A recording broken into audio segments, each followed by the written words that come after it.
Hello everyone, मैं हूं CA कविता और आज हम देखने वाले हैं टेबल नंबर 8 ऑफ जीएसटीआर 9। जी हां, टेबल नंबर 8 में आज हम कंप्लीट डिटेल डिस्कशन करने वाले हैं।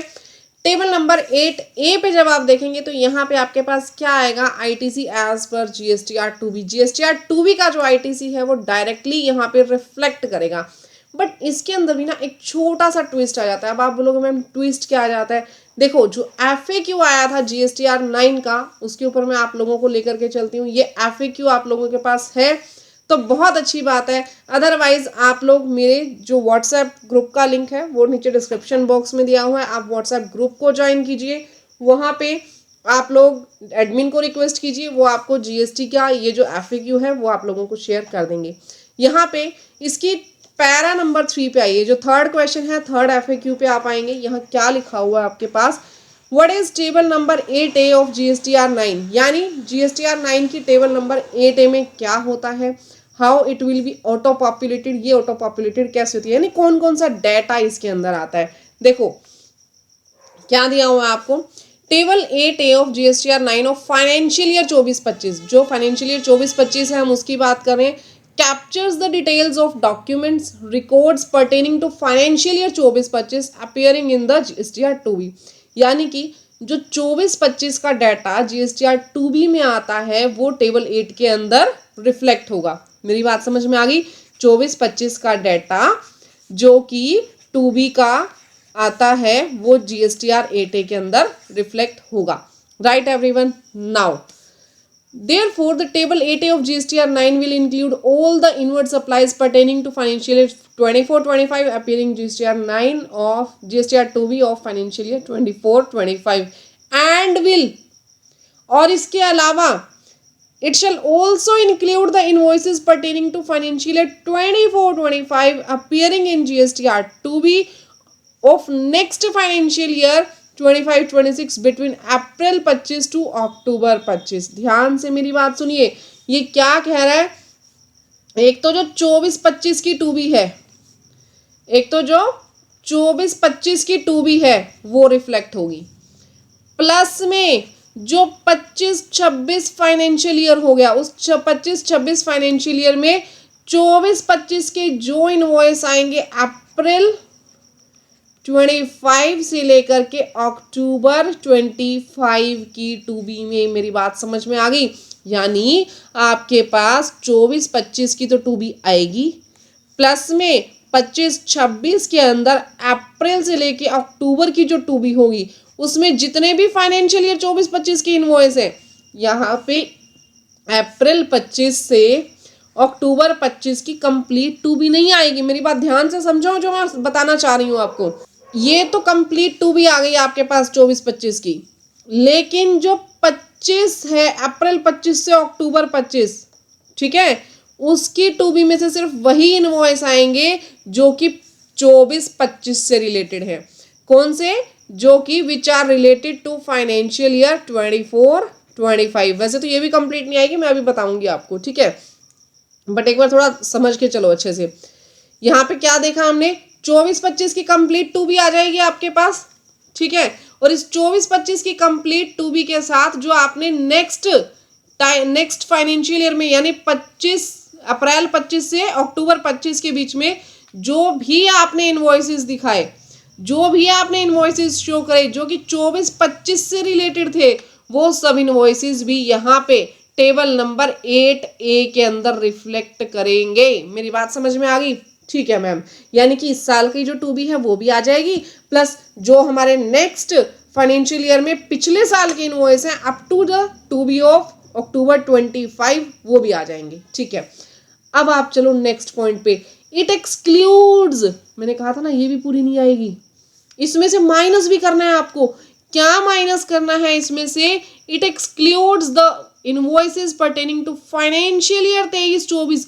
अच्छा, 23-24 के इनवॉइस माइनस भी करने हैं in GSTR 2B between April 24 to October 24। देखो मेरी बात जरा ध्यान से समझना, आप भूल जाओ इस चीज को, मैं बिल्कुल बेसिक से आपको बता रही हूं। क्या होगा, हम बात करें, अगर ये है फाइनेंशियल ईयर 24-25, ये है फाइनेंशियल ईयर 24-25, सब कुछ भूल जाओ। इस फाइनेंशियल ईयर 24-25 की 2B में देखो बिल्कुल डिटेल में मैं इसलिए बता रही हूँ, आपको लगेगा बहुत ज़्यादा डिटेल में मैम लेकर के जा रही है, बट डिटेल में किस लिए है, बाय चांस आपके अगर कंसेप्ट वीक है ना तो कंसेप्चुअल क्लैरिटी आप लोगों को होनी बहुत ज़्यादा ज़रूरी है। इस फाइनेंशियल ईयर की 2B में आपके पास दो तरीके के इनवॉइस मिलेंगे, आपके पास दो तरीके के इनवॉइस मिलेंगे। एक तो वो जो कि अप्रैल 24 से लेकर के अक्टूबर 24 तक में फाइनेंशियल ईयर 23-24 के इनवॉइस रिफ्लेक्ट होंगे। यस और नो? पिछले साल के इनवॉइस इस साल की अप्रैल 24 से अक्टूबर 24 में आए होंगे, जरूर आए होंगे। क्लियर? और ये जो इनवॉइस है ये हमारी 2B के अंदर भी इन्वॉल्व होंगे। हाँ जी मैम, जरूर होंगे। ठीक है, एक तो इस तरीके के इनवॉइस आए होंगे, दूसरा कौन से इनवॉइस होंगे, which are related to directly financial year 24-25, जो कि फाइनेंशियल ईयर 24-25 के हैं। यहां तक मेरी बात क्लियर हो गई आप लोगों को? जी ठीक है मैम, यहां तक क्लियर हो गई। अब अगर मैं बात करूं फाइनेंशियल ईयर 25-26 की, अब हमारे पास फाइनेंशियल ईयर 25-26 चल रहा है। ठीक है, फाइनेंशियल ईयर 25-26 के अंदर कौन कौन से इनवॉइस आए होंगे? फाइनेंशियल ईयर 25-26 में भी मैम सेम तरीके से इनवॉइस आए होंगे 2B के अंदर। इस 2B के अंदर एक तो हमारे पास कौन से इनवॉइस आए होंगे, from April 25 to October 25 which are related to financial year 24-25। Right और रॉन्ग? Right ma'am. अगर आप लोगों को अच्छी कंसेप्चुअल क्लैरिटी चाहिए तो मेरे साथ एक नोटबुक और पेन लेकर के बैठा करो। नेक्स्ट, यहां पे इनवॉइस आए होंगे which are related to financial year 25-26। मेरे हिसाब से इस डायग्राम से आपको सब कुछ क्लियर हो गया। हाँ जी मैम, इतना तो क्लियर हो गया कि दो फाइनेंशियल ईयर हैं, एक था फाइनेंशियल ईयर 24-25, दूसरा था फाइनेंशियल ईयर 25-26। यहाँ पे एक तो पिछले साल के इनवॉइस आए होंगे और फिर जो इसी साल के इनवॉइस हैं, यहाँ भी पिछले साल के इनवॉइस आए होंगे 24-25 के और जो इस साल के इनवॉइस है। अब हमने क्या किया, अब टेबल 8A पता क्या बोलती है? 8A कहती है मैं सिर्फ बात करूंगी 24-25 के बारे में। I will only talks about the invoices which are related to the financial year 24-25 only। ये कहती है मुझे सिर्फ 24-25 के इनवॉइस चाहिए। तो टेबल 8A ने क्या किया? टेबल 8A ने बहुत मजेदार काम किया। हम यहाँ पे बात कर रहे हैं टेबल नंबर 8A की। टेबल नंबर 8A ने क्या किया, इसको हम देते हैं point number 1, point number 2, point number 3 and the point number 4। Clear? इसने क्या किया, इसने सबसे पहले तो 2B ली। इसने सबसे पहले क्या ली? 2B। कौन से फाइनेंशियल ईयर की? फाइनेंशियल ईयर 24-25 की। ठीक है, जो कि कौन सा है? Point number 2। मैं यहाँ पे पॉइंट नंबर 2 भी डाल देती हूँ, या इसको हम अलग से यहाँ नीचे लिख देते हैं, विच इज पॉइंट नंबर 2। ये ले लिया इसने।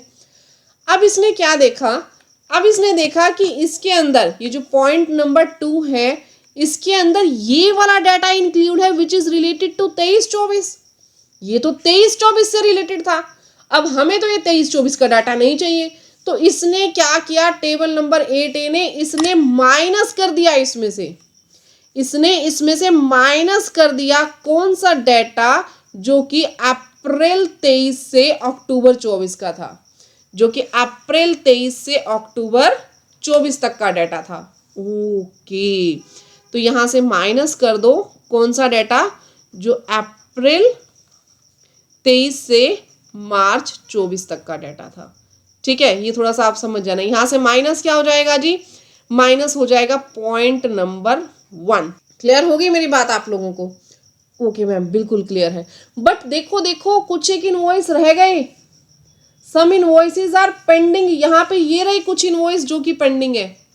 ये कौन से इनवॉइस हैं? ये वो इनवॉइस हैं जो कि हमें यहाँ पे कंसीडर कर लेने चाहिए थे। 24-25 में, बट ये बाद में रिफ्लेक्ट हुए इसीलिए हम इनको क्लेम नहीं कर पाए। अब हम क्या करेंगे, अब हम इन्हें ऐड कर देंगे। ऐड कर देंगे कौन से इनवॉइसेस, जो कि अप्रैल 25 से अक्टूबर 25 के बीच में रिफ्लेक्ट हुए, but which was related to financial year 24-25। इसका पॉइंट नंबर क्या है, पॉइंट नंबर 3। और पहले वाले का पॉइंट नंबर क्या था, पॉइंट नंबर 1। पॉइंट नंबर 1 तो हमने यहाँ माइनस कर दिया, बट पॉइंट नंबर 3 हम यहाँ पे ऐड कर देंगे। ये सब पॉइंट्स ऐड लेस होने के बाद आपके पास निकल करके आएगी टेबल नंबर 8A। समझ में आ गई मेरी बात आप लोगों को? बहुत क्लियर एग्जाम्पल है। क्या करना है आप लोगों को, आप लोगों को यहाँ पे ये कंप्लीट 2 भी आपको मिलेगी, ठीक है, ये कंप्लीट 2 भी आप लेनी है, लेकिन इसमें से ये वाले इनवॉइसेस आपको माइनस कर देने हैं।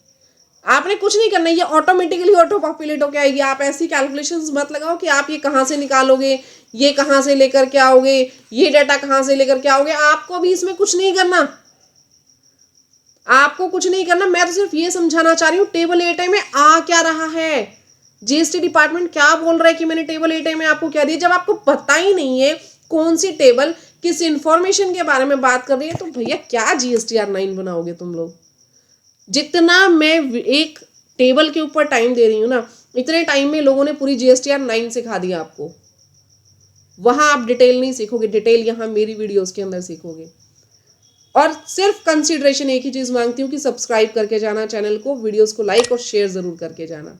देखो अब यहाँ पे टेबल 8A के अंदर क्या इंफॉर्मेशन आ गई, 8A के अंदर सिर्फ वही ITC आया which was related to financial year 24-25 which was available in GSTR 2B। Clear? तो ये 2B हमने ले लेनी है 24-25 की, प्लस हम कर देंगे जो 24-25 के अंदर 24-25 का डाटा 25-26 में रिफ्लेक्ट हुआ, माइनस कर देंगे जो डाटा 23-24 का रिफ्लेक्ट हुआ था फाइनेंशियल ईयर 24-25 में। यहां तक आप लोगों को आई थिंक क्लियर हो गया होगा। हाँ जी मैम, यहां तक बिल्कुल क्लियर है। इसको अब आप आगे लेकर के जा सकते हो। ठीक है जी, अब मैं आगे लेकर के जाती हूँ। अब इसमें ना एक चीज और है जो आपने खास ख्याल रखनी है। अब कुछ एक बच्चों का क्वेश्चन रहता है कि मैम क्या टेबल 8A जो है हमारी, जो ऑनलाइन हमारे पास टेबल 8A आ रही है, क्या वो टेबल 8A वाली एक्सेल के साथ सेम होगी। आप देखोगे ना जीएसटी पोर्टल पे आपको टेबल 8A की एक्सेल मिलेगी डाउनलोड करने के लिए। जब आप ऑनलाइन एनुअल रिटर्न फाइल करने जाते हैं वहाँ टेबल 8A की आपको एक्सेल दिखेगी। वो जो एक्सेल के अंदर आपके पास डाटा आया और जो टेबल के अंदर ऑनलाइन आपके पास डाटा आया, क्या वो डाटा सेम है। यहाँ पे पॉइंट नंबर 12 में मैं डिस्कस कर रही हूँ। आप यहाँ पे नोट्स के अंदर आपको ये सब कुछ मिलेगा। सब FAQ आपको जीएसटी डिपार्टमेंट के थ्रू दिए गए हैं, एडवाइजरी आई थी कंप्लीट, ठीक है, PDF भी शेयर हो जाएगी आप लोगों को। ये जो टेबल नंबर 12 यहाँ पे बात कर रही है, यहाँ पे क्या कह रही है, क्या वो एक्सेल जो है वो इक्वल होगी 8A ऑनलाइन वाले की। नहीं, वो इक्वल नहीं होगी। देयर आर सम रीजंस, कुछ एक रीजंस हैं जिनकी वजह से ये इक्वल नहीं होगी। सबसे पहले आपको क्या कह रहा है, जो आउटवर्ड सप्लाई हम कवर करते हैं ना RCM में, जो आउटवर्ड सप्लाईज हम कवर करते हैं under RCM, it will appear in table 8A excel but not in table 8A online. जो हमने RCM के तहत आउटवर्ड सप्लाईज की, ठीक है, वो एक्सेल के अंदर तो आ जाएगी लेकिन टेबल 8A के अंदर ऑनलाइन वो नहीं आएगी। अब outward supplies which are reported as normal charge, outward supply को एज अ नॉर्मल चार्ज आप लोगों ने रिपोर्ट किया था, बट बाद में आप लोगों ने अमेंडमेंट कर दी और उसे एज अ रिवर्स चार्ज आपने कन्वर्ट कर दिया। मेरी बात ध्यान से सुनिए, पहले आपने आउटवर्ड सप्लाई को रिपोर्ट किया कि ये नॉर्मल चार्ज की है, बट बाद में अमेंड करके आपने बोल दिया जी नहीं, ये नॉर्मल चार्ज की नहीं है, ये रिवर्स चार्ज की है सप्लाई। तो ये टेबल 8A एक्सेल में तो अपीयर हो जाएगा, ठीक है, लेकिन टेबल 8A ऑनलाइन में ये चीज़ अपीयर आपकी नहीं होगी। तो ये डिफरेंसेस हैं, यानी 8A और टेबल 8A ऑनलाइन जो है एक्सेल और ऑनलाइन वो दोनों सेम नहीं होंगी। और भी कुछ पॉइंट्स हैं, जैसे आउटवर्ड सप्लाई आपने की, रिपोर्ट कर दी। आउटवर्ड सप्लाई जो आपने की वो डिफरेंट स्टेट्स की थी, यानी जैसे आप हरियाणा के हो और दूसरा पर्सन कहाँ का है, पंजाब का। क्लियर? तो यहाँ पे आप लोगों ने क्या कर लिया, IGST इधर चार्ज कर दिया, यहाँ पे क्या चार्ज कर दिया, IGST। बात समझ में आ गई। रिसिपिएंट और सप्लायर अलग अलग स्टेट के थे, एज अ IGST आपने उसको रिपोर्ट कर दिया, लेकिन बाद में पता चला कि प्लेस ऑफ सप्लाई जो है हरियाणा से सप्लाई किया गया था, किसको, पंजाब में सर्विसेज को। यहाँ पे एक मिनट, हरियाणा से पंजाब में कुछ एक सर्विसेज दी गई, आप लोगों ने एज अ IGST उसको ट्रीट कर लिया, लेकिन बाद में पता चला ये तो होटल सर्विसेज थी, दीज वर होटल सर्विसेज, और आपने IGST चार्ज कर दिया। नहीं, यहाँ पे IGST चार्ज नहीं होगा, बेशक से सप्लायर और रिसिपिएंट अलग अलग स्टेट के थे, बट होटल सर्विसेज के केस में प्लेस ऑफ सप्लाई क्या रहता है, जहां से आपने सप्लाई किया वही रहेगा, वो हरियाणा टू हरियाणा ही रहेगा, चाहे लेने वाला कहीं का मर्जी हो, तो हरियाणा टू हरियाणा रहेगा। यहाँ पे क्या आ जाएगा, CGST SGST, यहाँ क्या चार्ज होगा, CGST SGST। तो क्या पंजाब वाला इस CGST SGST को क्लेम कर सकता है, नहीं कर सकता ना, कभी भी नहीं कर सकता। तो यहाँ पे क्या हो गया, POS रूल की वजह से, POS रूल की वजह से ये जो CGST SGST है सामने वाला नहीं ले सकता है। तो ये जो आपके पास इनवॉइस है ये अपीयर तो होगा ATA एक्सेल में, बट ऑनलाइन वाली टेबल में ये अपीयर नहीं होगा, वहां पे ये आपको नहीं दिखेगा, आप इनएलिजिबल होगा भाई, इसको आप क्लेम नहीं कर सकते हो। Clear. Now next point, outward supply amended कर दिया आपने 24-25 से 25-26 में, यानी पहले आपने एक बिल शो कर दिया 24-25 का मार्च में, लेकिन बाद में आपको पता चला नहीं नहीं नहीं नहीं, ये बिल तो 25-26 में जाना चाहिए था, ये बिल तो 25-26 में जाना चाहिए था। Then it will be appear in table 8A excel, ये टेबल 8A एक्सेल में तो आएगी, बट ये टेबल 8A ऑनलाइन के अंदर शो नहीं होगा आपके पास बिल। क्लियर। नाउ अब इसका अगर मैं रिवर्सल ले लूं, आपके पास कोई भी बिल 25-26 में था, लेकिन आपने बाद में उसको 24-25 के अंदर शिफ्ट कर दिया, आपके पास कोई भी बिल 25-26 का था, लेकिन बाद में उठा करके आपने 24-25 के अंदर उसको शिफ्ट कर दिया इस बिल को, तो ये टेबल 8A एक्सेल के अंदर तो आ जाएगी, बट ऑनलाइन के अंदर ये टेबल जो है आपकी अपीयर नहीं होने वाली है। मेरी बात समझ में आ गई आप लोगों को? सॉरी, ये जो टेबल है ये दोनों साइड अपडेट होगी, ये टेबल 8A एक्सेल में भी होगी और टेबल 8A ऑनलाइन में भी होगी। क्लियर। यानी अगर आप 24-25 को 24-25 से अमेंड करके बिल को 25-26 में ले रहे हो, तो आपके पास टेबल 8A एक्सेल में तो आएगी, ऑनलाइन में नहीं आएगी। लेकिन 25-26 के बिल को अमेंड करके आप 24-25 में ले जा रहे हो, तो आपके पास टेबल 8A एक्सेल में भी दिखेगा और टेबल 8A ऑनलाइन में भी ये जो रिकॉर्ड है ये आपका दिखेगा। तो यहां तक आपको क्लियर हो गया। सबसे पहले हमने देख लिया कि टेबल 8A में क्या क्या जाएगा। दूसरा हमने ये देख लिया कि टेबल जो आपके पास 8A है ऑनलाइन वाली और जो 8A आपकी एक्सेल वाली है, इन दोनों में क्या क्या डिफरेंसेस होंगे, यहां तक क्लियर हो गया। अब हम चलते हैं अपनी GSTR 9 पे। अब देखो ये तो क्लियर हो गया कि मैम यहाँ पे 2B के अंदर क्या क्या इन्फॉर्मेशन आएगी। अभी तक हमने सिर्फ अपना ये टेबल 8A वाला पार्ट देखा है। यहाँ पे जो सारी इन्फॉर्मेशन आएगी that is related to financial year 24-25, यानी 24-25 का जितना ITC है ना, चाहे वो 24-25 में रिफ्लेक्ट हुआ हो, चाहे वो 25-26 के अप्रैल से लेकर के अक्टूबर तक रिफ्लेक्ट हुआ हो, वो सारा का सारा यहाँ पे हमारे पास शो हो जाएगा। और 23-24 का ITC हमने यहाँ से ऑलरेडी एक्सक्लूड कर दिया है, यहाँ सिर्फ 24-25 का आएगा। यहाँ तक क्लियर हो गया आप लोगों को? हाँ जी मैम क्लियर हो गया। आगे आ जाएगा टेबल 6B का डेटा। मैम भूल गए टेबल 6B के अंदर क्या होता था, हमें तो ध्यान ही नहीं है। अरे अभी मैंने करवाया था टेबल 6B का डेटा। देखो यहाँ पे टेबल 6B का डेटा ऑटो पॉपुलेट होकर के आएगा, ठीक है। अब यहाँ पे जब टेबल 6B का डेटा आएगा, ध्यान नहीं है तो ध्यान कर लो। पहले मैं तुम्हें टेबल 6B के साथ इसका कंपैरिजन करवा दूं। यहाँ पे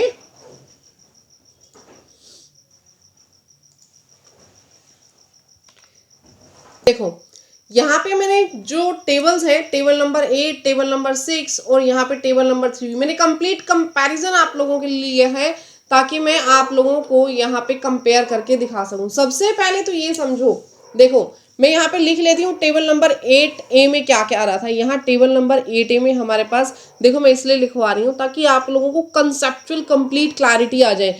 यहाँ पे आ रहा है मेरे पास फाइनेंशियल ईयर 24-25 का ITC, ठीक है, और प्लस में फाइनेंशियल ईयर 24-25 का वो ITC जो कि रिफ्लेक्ट हुआ है, जो कब रिफ्लेक्ट हुआ है, 25-26 में। अप्रैल कंप्लीट लिख देती हूँ, अप्रैल 25 से अक्टूबर 25 तक में, ठीक है।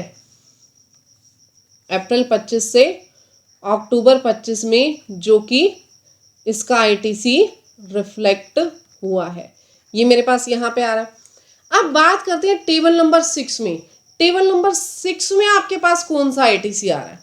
इस टेबल को उठा करके मैं यहाँ ले आती हूँ ताकि अच्छे से कंपैरिजन हो जाए। क्लियर? अब आप लोगों को कंप्लीटली दिख रही होंगी ये टेबल्स। नाउ अब बात करो टेबल नंबर 6 की। टेबल नंबर 6 में हमारे पास क्या क्या आता है? टेबल नंबर 6 में मैम जब मैं 6A की बात करती हूँ तो ये डाटा कहाँ से कैप्चर करता है? ये डाटा आपके पास कैप्चर करता है GSTR 3B से। GSTR 3B की टेबल नंबर 4A से मैंने बताया था आपको 6 टेबल में। ये GSTR 3B की टेबल नंबर 8 से डाटा टेबल नंबर 4 से डाटा लेकर के आता है, 4A से। अब टेबल नंबर 4A पे जब आप आ जाते हैं ना तो ये 5 पॉइंट्स आप लोगों के पास आते हैं। टेबल नंबर 4 पार्ट ए क्या आता है? Import of goods, services, inward supplies, ISD, all other ITC। तो इन सब का टोटल कहाँ जा करके आप लोगों को मिलता है? इन सब का टोटल जा करके आपको मिलता है टेबल नंबर 6A के अंदर। ये चीज समझ में आ गई। अब 3B में कौन सा ITC है? यहाँ पे 3B की बात हो रही है। यहाँ 3B की बात हो रही है। 3B में तो इस साल का ITC भी होगा 24-25 का।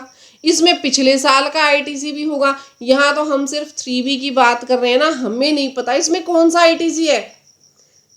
क्या वो 23-24 का है, क्या वो 24-25 का है? दोनों के ITC मिक्सअप होकर के आएंगे ना यहाँ पे।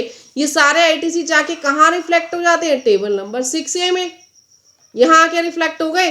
फाइनेंशियल ईयर, इसमें कौन कौन से फाइनेंशियल ईयर 24-25 के भी ITC हो सकते हैं, और अप्रैल से अक्टूबर तक 23-24 के ITC भी यहाँ पे हो सकते हैं 3B के अंदर। मेरी बात को ध्यान से समझते जाओ, याद करो टेबल नंबर 3B को। ये सब ITC यहाँ पे होंगे। लेकिन हमने A1 टेबल के अंदर ध्यान से देखो, any preceding financial year of ITC of any preceding financial year availed in the financial year which is included in 6A above, यानी कि 23-24 के ITC जो यहाँ पे इंक्लूड थे वो हमने उठा के यहाँ से माइनस कर दिए। अक्टूबर तक के GSTR 3B में ये वाले ITC आए होंगे 23-24 के, बट यहाँ पे मैंने उठा करके इनको यहाँ पे माइनस कर दिया टेबल नंबर 6A1 में। तो A2 में मेरे पास क्या आ गए? नेट ITC आ गए which is only related to financial year 23-24। But यहाँ पे ना एक चीज नहीं होगी, यहाँ पे लिख लो, ये नेट ITC है। Net ITC which is related to financial year 24-25 only, क्योंकि 23-24 के यहाँ पे माइनस कर दिए। ये किससे रिलेटेड है? ITC related to financial year 24-25 only. यहाँ तक समझ में आ गया? हाँ जी मैम, समझ में आ गया। चलो बहुत अच्छी बात है। अब मेरी बात ध्यान से सुनो, यहाँ पे 24-25 के ITC तो आप लोगों के पास आ गए। अब यहाँ पे बाइफर्केशन शुरू हो जाती थी यहाँ से। अगर आप कंप्लीट टेबल 6 को देखोगे ना तो कंप्लीट टेबल 6A में उसके बाद क्या होती थी? जैसे आपने A2 निकाला, यहाँ बाइफर्केशन शुरू हो जाती थी। ये सब आपके पास क्या है? ये सब आपके पास बाइफर्केशन है। हाँ जी, यहाँ पे ये सब क्या है? यहाँ पे इससे लेकर के जो नीचे तक है ये आपके पास क्या हो जाता था? बाइफर्केशन हो जाता। हम इस ITC का बाइफर्केशन करते थे इस तरीके से।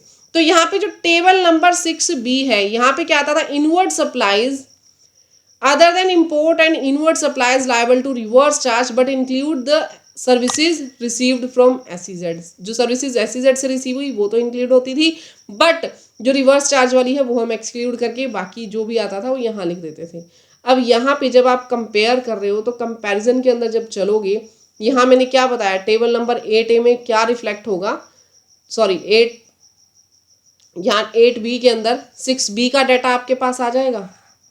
ये 6B का डाटा आपके पास आ जाएगा। 6B आपको क्या कह रहा है? इनवर्ड सप्लाईज, जो भी RCM के अलावा इनवर्ड सप्लाईज हैं बट इंक्लूडिंग जो services received from special economic zone, RCM आपको यहाँ से एक्सक्लूड कर देना है। वो डाटा आपके पास यहाँ पे शो हो गया। बट इन दोनों में भी एक डिफरेंस है। डिफरेंस क्या है? ये नेट ITC है, ठीक है मैम, ये नेट ITC है, ठीक है, ये नेट ITC तो है, बट यहाँ पे इस पार्ट के अंदर ये वाला ITC नहीं है। 6B के अंदर ये वाला ITC नहीं है जो अप्रैल 25 से अक्टूबर 25 के बीच में रिफ्लेक्ट हुआ। क्या ये ITC है? ध्यान से मेरी बात सुनो। मैंने अभी आपको बताया ये 3B से आया हुआ डाटा है, इसमें ये ITC तो निकल करके आ गया क्योंकि यहाँ पे मैंने 23-24 माइनस कर दिया था। आप पीछे जाओ ना, पीछे भी मैंने FAQ में भी आप लोगों को बताया था ये 1 2 3 करके जो मैंने टेबल्स बताई थी। यहाँ मैंने आप लोगों को कंप्लीट कंपैरिजन दिखाया था करके, कहाँ गया, शायद ऊपर होगा, ये रहा। ये मैंने आप लोगों को कंप्लीट कंपैरिजन करके दिखाया था कि 8A के अंदर क्या क्या आता है। 8A के अंदर आपके पास ये टेबल नंबर 2, इसमें से 1 हमने माइनस कर दिया, जो 23-24 का ITC था ये आ गया, और प्लस में 3 कर दिया। लेकिन 6B की जब मैं बात कर रही हूँ उसमें सिर्फ 2 - 1 आता है, ये 3 रिफ्लेक्ट नहीं होता। मैं ये समझाने की कोशिश कर रही हूँ, ठीक है। अब आ जाओ टेबल पे वापस से। अब यहाँ पे जब जैसे मैंने बताया कि 24-25 का जो ITC है, ये जो टेबल का ITC है, जो आपके पास ITC रिफ्लेक्ट हुआ नेक्स्ट फाइनेंशियल ईयर में अप्रैल 25 से अक्टूबर 25 के बीच में, वो ITC यहाँ इंक्लूड नहीं है। इसीलिए तो यहाँ पे C नंबर डाल दिया ना, टेबल 8C। अब पढ़ो टेबल 8C। टेबल 8C में क्या लिखा हुआ है? टेबल 8C में लिखा है ITC on inward supplies other than import and inward supplies liable to reverse charge. Reverse charge वालों को छोड़ दो। Received during the financial year but availed in next financial year, यानी वो ITC जो कि 24-25 का है बट अवेल्ड कर लिया नेक्स्ट फाइनेंशियल ईयर में। ये वही तो बोल रहा है, जो ITC 6B कैप्चर नहीं कर पा रहा था, वो ITC किसने यहाँ पे टेबल 8C बोल रहा है कि मैं कैप्चर कर रहा हूं। और फिर आगे क्या कर दिया, A माइनस में ये प्लस ये, इन दोनों का टोटल वैसे किसके इक्वल आना चाहिए? आइडली टेबल नंबर 8A के इक्वल आना चाहिए। मेरी बात समझ में आ गई?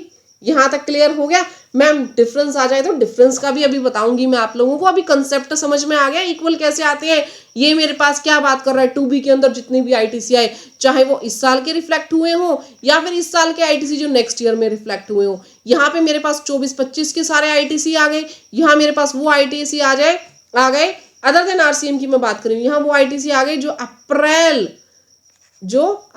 24 से मार्च 25 तक के थे, लेकिन रिफ्लेक्ट कब हुए थे? अप्रैल 25 से लेकर के अक्टूबर 25 में, ठीक है। तो अब अगर इन दोनों को ऐड कर देंगे, B और C को ऐड कर देंगे, तो वो किसके इक्वल आना चाहिए? वो A के इक्वल आइडियली आना चाहिए। अगर बिल्कुल इक्वल आ गया, डिफरेंस यहाँ पे 0 0 0 0 आ गया, बहुत अच्छी बात है, बिल्कुल आइडियल सिचुएशन है। बट मैम डिफरेंस 0 नहीं आया, डिफरेंस तो पॉजिटिव आ गया, कोई बात नहीं, वो भी आइडियल सिचुएशन है। 2B में आपके पास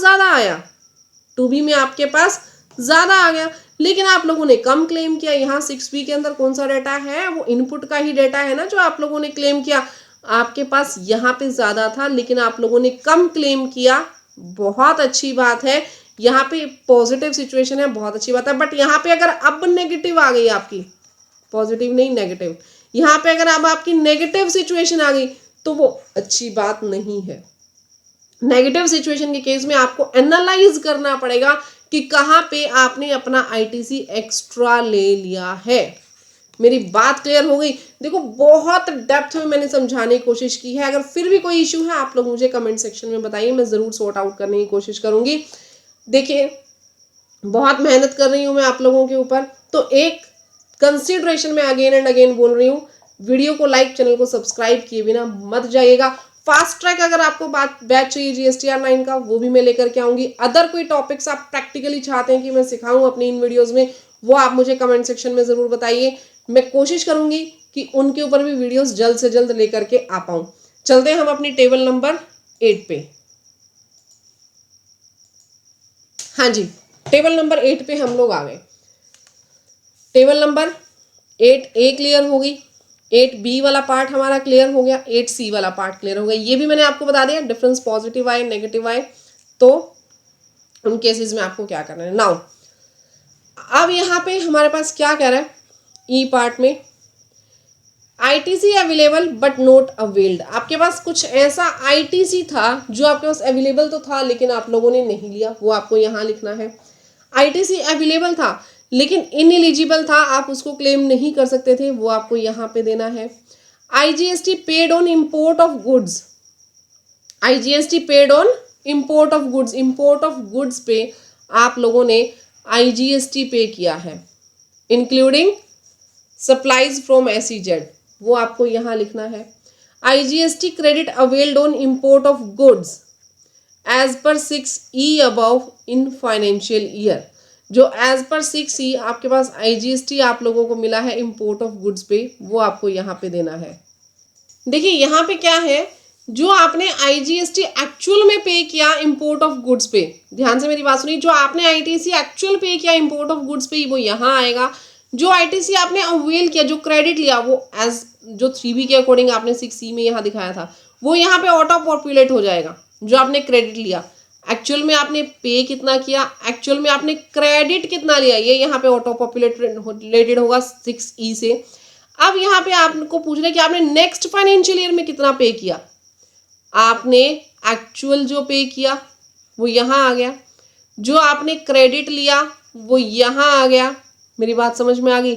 और उसके बाद जो आपने नेक्स्ट फाइनेंशियल ईयर के अंदर अवेल किया वो यहाँ पे आ गया। इसका मतलब पे कितना किया, जी में, एच में जो फाइनेंशियल ईयर के अंदर आपने क्रेडिट रिसीव किया, जो आप नेक्स्ट ईयर के अंदर क्रेडिट ले रहे हो, तो वो डिफरेंस आपके पास यहाँ पे राइज हो जाएगा। कहीं आपने पे कम किया हो और अवेल एक्स्ट्रा तो नहीं कर लिया, अवेल तो इन दोनों को प्लस करके आएगा ना, ठीक है। तो हमने जी में से ये दोनों ही उठा करके यहाँ पे माइनस कर दिए।